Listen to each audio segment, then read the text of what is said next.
नमस्कार, मैं हूं रविंद्र जैन और आप देखना शुरू कर चुके हैं सबकी खबर। मध्य प्रदेश में अब भारतीय जनता पार्टी और कांग्रेस दोनों ने ही काफ़ी बड़ी संख्या में टिकट का बंटवारा कर दिया है, प्रत्याशी घोषित कर दिए हैं।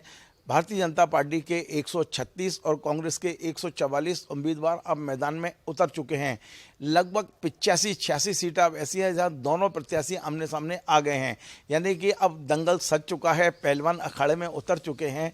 अब मध्य प्रदेश का ऊँट किस करवट बैठेगा, इसको समझने के लिए हम आए हैं वरिष्ठ पत्रकार अरुण दीक्षित जी के पास। हम उनसे समझते हैं कि अब मध्य प्रदेश किस ओर जा रहा है। दोनों ही पार्टियां दावा कर रही है कि वो बहुमत उनको मिल रहा है। अरुण जी से हम जानने की कोशिश करते हैं कि अब चूंकि अब पूरा सच चुका है, अब 150 सीटें रह गई हैं, उसका कोई वो नहीं है, लेकिन जितनी सीटें अनाउंस हो चुकी हैं उसका अब मध्य प्रदेश की राजनीति में क्या असर होगा। आपका बहुत बहुत स्वागत है अरुण जी। अरुण जी, अब 86 सीटें ऐसी हैं मध्य प्रदेश में जहां भारतीय जनता पार्टी और कांग्रेस दोनों के उम्मीदवार आमने सामने आ गए, यानी अखाड़े में उतर चुके हैं। आप किस रूप में देखते हैं अब मध्य प्रदेश का ऊँट किस करवट बैठता दिख रहा है आपको? देखिए, कांग्रेस की जो लिस्ट आई, जिसको लेकर के बीजेपी लगातार कह रही थी कि पहले से कह रहे हैं, देर हो गई, लेकिन उन्होंने बहुत सोच समझ के वो लिस्ट जारी की है। आप देखिए, 144 सीटें हैं और कांग्रेस के चरित्र के मुताबिक 1 दर्जन सीटों पर थोड़ा बहुत विरोध हुआ है, कहीं टिकट कटे, और उसके अलावा आमतौर पर 144 में से 120 सीटें ऐसी हैं जहां कोई विरोध नहीं हुआ, जहां कोई हंगामा नहीं हुआ। ये अलग बात है कि बीजेपी की डर्टी टिक्स डिपार्टमेंट जो है वो उसी हंगामे को चला रहा है। तो हमको ये देखना है कि पहली बार कांग्रेस ने बहुत सोच समझ के, चेहरे नहीं देखे, एनपी प्रजापति का टिकट करना इस बात का प्रमाण है कि जो जीत रहा है उसको लाए हैं वो। और अगर इसमें से 144 में से 100 भी जीत जाते हैं जैसी उनकी उम्मीद है, तो बहुत बड़ा फर्क पड़ने वाला है। अब जो बात रही 86 के आमने सामने, तो मैदान में योद्धा उतर गए और पूरी ताकत के साथ उतरे हैं। अब बड़े योद्धा जो बीजेपी ने उतारे हैं उनमें 1-2 को छोड़ दें तो बाकी सबकी हालत पतली है, कोई बहुत चैन में नहीं है, इंक्लूडिंग नरेंद्र सिंह तोमर। वहाँ ठीक है, कहते हैं तोमर जीतता है, तोमरों की सीट है, बड़ा तोमर है, लेकिन वहाँ दूसरे समीकरण भी हैं। कई बार ऐसा होता है कि लोगों को आदत होती है कि बहुत बड़े आदमी को वो जमीन भी दिखाते हैं, जैसे हम अपने होशंगाबाद में अर्जुन सिंह को दिखा दी गई थी, सतना में भी हुआ था। तो ये जो समस्या है, अब मुझे लगता है कि कांग्रेस से ज़्यादा बीजेपी को अपने ओर देखने की ज़रूरत है और टक्कर कांटे की होगी। भले ही ये समाजवादी पार्टी, बीएसपी, गोंडवाना गणतंत्र पार्टी, आप कुछ भी कर लें, लेकिन मध्य प्रदेश का मतदाता आमने सामने रहेगा। तो मेरा यही पूछना है कि अब चूंकि 86 योद्धा आमने सामने हैं, तो आपको लगता है कि टिकट बांटने में भारतीय जनता पार्टी की अपेक्षा कांग्रेस ने ज़्यादा समझदारी दिखाई है? हाँ, उन्होंने, जैसा कि कांग्रेस का चरित्र रहा है, चेहरे देखे, लोगों की सिफारिश देखी। नहीं, इस बार कमलनाथ ने जो सर्वे कराए हैं और बाकी नेताओं को सबको साथ लिया है। आप लिस्ट देखिए, ठीक है 1-2 इधर उधर हुआ है, लेकिन जितने 5-6 नेता हैं, नाम ले लें अगर आप, तो दिग्विजय सिंह, अजय सिंह, अरुण यादव और जीतू पटवारी एंड कंपनी जो हैं, इनके सबके जो खास लोग हैं सबको समायोजित किया गया है। अरुण जी, हम आप सब जानते हैं मध्य प्रदेश में भारतीय जनता पार्टी के चुनाव की कमान प्रत्यक्ष अप्रत्यक्ष रूप से चाणक्य के हाथ में है, जिनको हम अमित शाह के नाम से जाते हैं। अब जब दोनों दलों के योद्धा सामने आ गए हैं, चाणक्य कहाँ दिखाई दे रहे हैं आपको? चाणक्यगिरी या चाणक्य की जो रणनीति है वो कभी फेल नहीं होती है। इस बार मध्य प्रदेश में वो रणनीति कैसी दिख रही है? चाणक्य की रणनीति तो शिवराज सिंह ने फेल कर दी और किसी को जरूरत नहीं थी, कांग्रेस को वो करना ही नहीं पड़ा जो शिवराज सिंह ने कर दिया। आप देखिए रविंद्र जी, पहली बार ऐसा हुआ कि इतने सीनियर लीडर को अमित शाह ने आके कहा कि सामूहिक नेतृत्व।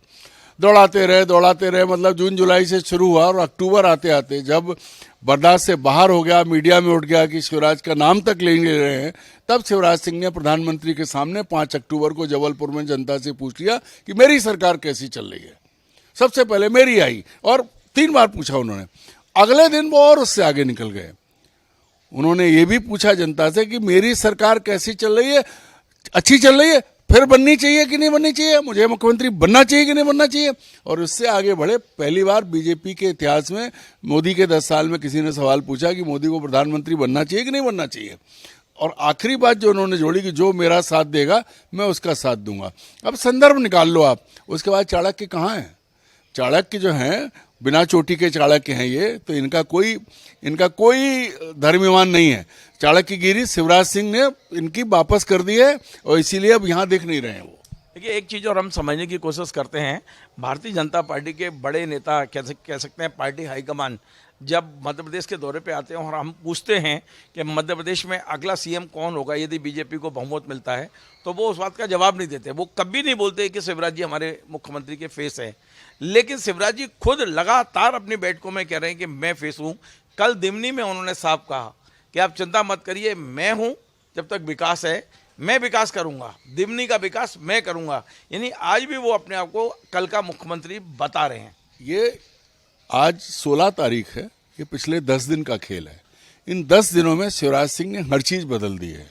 शिवराज सिंह जो जिनको कहें बिना डरे सहमे पीछे खड़े हुए नरेंद्र मोदी मंच पे लगभग अपमानित कर रहे थे, शिवराज कभी नहीं बोले पिछले 3 साल में, तो खास तौर पर न 2014 के बाद से शिवराज सिंह का कद लगातार दिल्ली ने घटाया।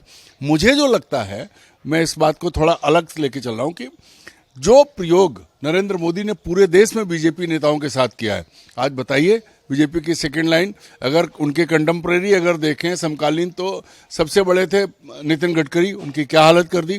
राजनाथ सिंह ने बोलना बंद कर दिया, कभी मुद्दे में। बाकी कौन मंत्री आपको याद आता है? जिन नरेंद्र तोमर की आप बात कर रहे हैं, इतना बड़ा किसान आंदोलन हुआ, उसकी क्या भूमिका रही? तो उन्होंने पूरी लाइन छोटी की है और उसी चक्कर में कि मैं 1 से 10 तक हूं, वो शिवराज सिंह को एकदम नीचे मार रहे थे। यही गुजरात मॉडल था उनका, गुजरात में सारी पूरी बीजेपी खत्म करके नई अपनी लाए, वो प्रयोग यहाँ किया। पहले शिवराज सिंह दौड़ते रहे, लेकिन अब शिवराज सिंह पलट के खड़े हो गए हैं, अब रोके कोई? मुझे ऐसा लगता है क्योंकि शिवराज सिंह ने संघ की बड़ी सेवा की है। मध्य प्रदेश में संघ आज संपत्ति की दृष्टि से बहुत धनी है, उसके नेता बहुत धनी है, और इसमें पूरा योगदान करीब करीब 17 साल के मुख्यमंत्री शिवराज सिंह चौहान का है। फिर जो खाएगा वो बजाएगा, तो वो भी साथ दे रहा है, और उसी दम पे आज शिवराज सिंह इतनी बात कर रहे हैं। अकेले शिवराज नहीं कर सकते थे उन्होंने। मैं इसके लिए उनकी प्रशंसा करूंगा कि पूरे देश में पहला एक बीजेपी नेता निकला जिसने मोदी की बात को काट दिया, मोदी के मुंह पे कहा कि मैं हूं दावेदार, आप नाम मत लो। अब ये देखना पड़ेगा कि पूरे टिकट बंट जाने के बाद जो विधायक चुने जाते हैं वो क्या करते हैं, तब असली बात आएगी। लेकिन आप जिस बात को अभी कह रहे हैं और बड़े दावे के साथ कह रहे हैं कि शिवराज जी एकमात्र नेता हैं जिन्होंने मोदी को एक तरह से कहीं ना कहीं झुकाने का काम किया है, तो क्या इसका संदेश पूरे देश में जाएगा मध्य प्रदेश का? देखते जाइए, क्योंकि परिस्थितियां आप वहां देखिए, छत्तीसगढ़ में अमित शाह खुद रमन सिंह का नॉमिनेशन कराने आ रहे हैं। आपको पता है, आपके पास ज्यादा जानकारी की राजस्थान में वसुंधरा के साथ घंटों मीटिंग कर रहे हैं। तो इनको समझ में आ गया है कि ये प्राइवेट लिमिटेड पार्टी नहीं है, बीजेपी है, जिसको लोगों ने, कांग्रेस से अलग इसका चरित्र है और बड़े नेताओं ने बड़ी मेहनत के साथ खड़ा किया था। इन्होंने जिस तरह से हाईजैक किया है कि बीजेपी मतलब मोदी अमित शाह कोई है ही नहीं। आज आप देखिए ना, जो बीजेपी का राष्ट्रीय अध्यक्ष है, जो बीजेपी के प्रदेश अध्यक्ष है, या जो बीजेपी के सांसद हैं, आप बहुत लंबे समय से पत्रकारिता में कांग्रेस के सांसद या बीजेपी के सांसद इसलिए जाने जाते थे, बड़े बड़े स्टॉलवर्ट होते थे। आज नाम ले लीजिए, कौन है और कहाँ है? जो लोग थे सब बाहर हैं, क्योंकि मोदी और अमित शाह की जो पॉलिसी है वो ये है, या तो हम या बम, हमारे बात कोई नहीं, और वही कर रहे हैं। अरुण जी, एक बहुत महत्वपूर्ण प्रश्न मध्य प्रदेश के संदर्भ में है, और ये मैं अकेला नहीं, पूरे हमारे दर्शक जानना चाहते हैं कि मध्य प्रदेश में चुनाव से पहले राष्ट्रीय स्वयंसेवक संघ से निकले हुए लोग या जिन्होंने राष्ट्रीय स्वयंसेवक संघ से दूरी बना ली है, उन्होंने एक जनहित पार्टी बनाई है और वे लगातार मध्य प्रदेश में काम कर रहे हैं। मुझे सूचना अभी उन्होंने दी है, उनके जो अध्यक्ष हैं, जो 25-30 साल प्रचारक रहे, अभय जैन साहब, कि हमारे 25 कैंडिडेट फाइनल हो गए हैं, 25 और चल रहा है उनका। और वो ये भी दावा कर रहे हैं कि कम से कम 3 सीटें उन्होंने ऐसी छाटी हैं जहां से वो अपने प्रत्याशियों की जीत का दावा कर रहे हैं। मैंने ये देखा कि संघ के ये लोग जो हैं, ये फेंका फाकी नहीं करते, राजनीतिक बयान नहीं देते, मुद्दों के आधार पर अपनी बात कर रहे हैं। तो आप ये बताइए कि इस चुनाव में संघ के इन पुराने लोग ये भारतीय जनता पार्टी को कितना नुकसान पहुंचा पाएंगे? देखिए, संघ से निकल के आए लोग, मैं कभी ये नहीं मानूंगा कि संघ का वरदहस्त उन पर नहीं है। ये संघ का ही प्रयोग है। आप देखिए, गोविंदाचार्य वो राष्ट्रीय स्वाभिमान आंदोलन चला रहे हैं, लेकिन वो एक राजनीतिक दल की तरह ही काम कर रहा है और संघ से उसके संबंध बने हुए हैं।